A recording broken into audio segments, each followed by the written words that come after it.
Goddag! I dag står vi foran Rådhuspladsen, fordi vi er taget til København for at interviewe nogle mennesker. Det gør jeg. Ja, hver dag.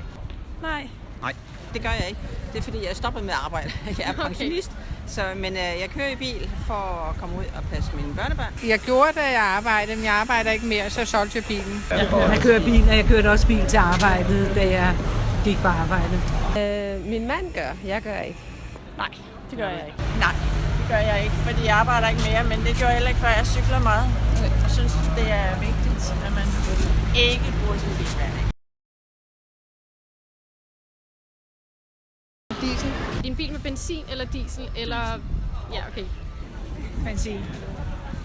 Jeg har to. Jeg har en, som er med benzin, og så har jeg en, der er på diesel, og jeg vil allerhelst have en med el. Benzin. Med benzin. Det er en benzinbil. Men du har en bil? Ja. Kører den på benzin eller diesel? Benzin. Nej, det tror jeg ikke. Det kommer an på, hvor tit det går. Altså, om der er god forbindelse. Både ja og nej.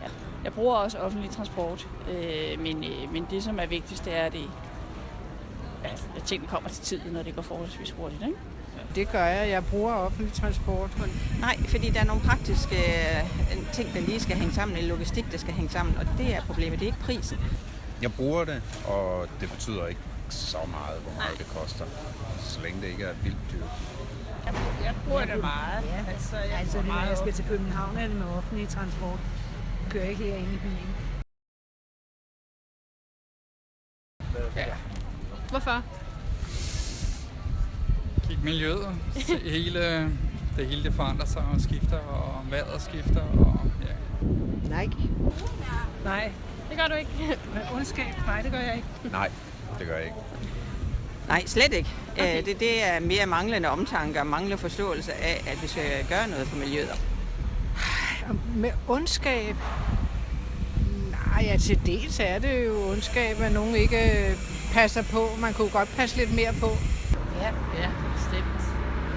Hvorfor? Fordi det er jo sundt. Det er jo ikke sundt for nogen af os. Altså, Sygdomme, der kommer ved forurening.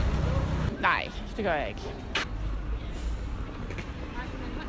Måske nogle gange, men også med uvidenhed. Ja. Ja. Det gør du. Hvad gør du? Jeg har sørget for, at vores hus bliver varmet op på en fornuftig måde. Ja, der er mange ting. Ja, det tror jeg gør.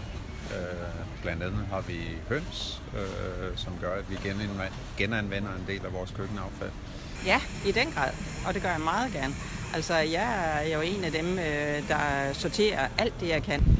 Ja, jeg sorterer mit affald. Vi har en bil i familien, den bruger vi ikke ret meget. Vi bruger det offentligt. Og cykler. ja, jeg har giftfri have. Ja, det gør vi. Hvad gør du?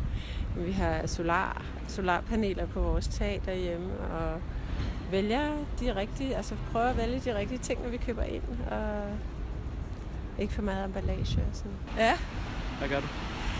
jamen, mange ting. Jeg cykler på arbejde hver dag, selvom det samlet er 17 kilometer, og ja, så spiser jeg meget vegetarmad, og jeg tænker på det i næsten alt, hvad jeg gør. Ja, altså, jeg gør, hvad jeg kan, og sorterer affald og sådan noget. Jeg kører heller ikke i bil hele tiden. Sorterer mit affald og sådan noget, ikke? Noget økologisk. Ja. Jeg har jordvarme. Det er i stedet for fjernvarme. Vi har naturgas. Fjernvarme? Gas. Hvorfor? Fordi det er nemt, og det er billigt. Olie. Og hvorfor har I lige olie? Jeg har lige købt huset, og der var olie der var i, olie. så ja. Jeg har brændeovn og gas. Jeg har gas og fjernvarme. Det er også fjernvarme. Det er et gasfyr. Det var det, der var der vi købte huset. Genanvendelsesvarme, vi har varmepumpe, Hvorfor? fordi ja, det er billigt. Man sparer penge.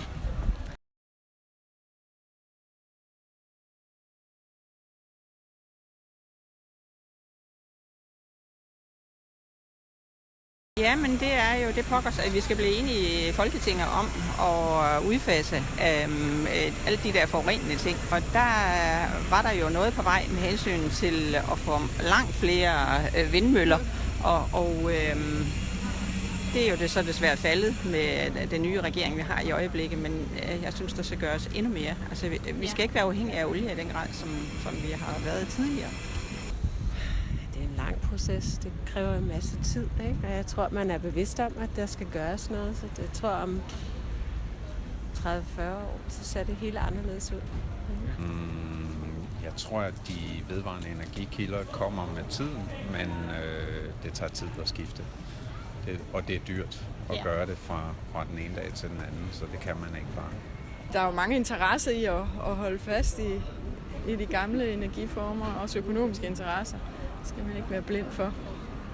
Og så er det også nogle gange, det koster noget at skifte. Ja. Og så kræver det også lidt energi måske. For mig har det noget at gøre med det tidspunkt, jeg har fået indlagt gas for eksempel. At hvis der havde været nogle andre ting, havde jeg nok genbrugsvarme været med til det. Jamen, jeg tror nu også, man arbejder på at få bruge mest muligt vedvarende energi, altså vindenergi og sådan noget. Men og jeg tror også, hvad er det nu, er det 30% eller sådan noget af det samlede energiforbrug, som kommer fra vedvarende energi. Et eller andet den stil. Men jeg tror, det er sådan en lidt langsom proces. Jeg kan jo bare håbe, at politikerne kan skylde lidt mere på det.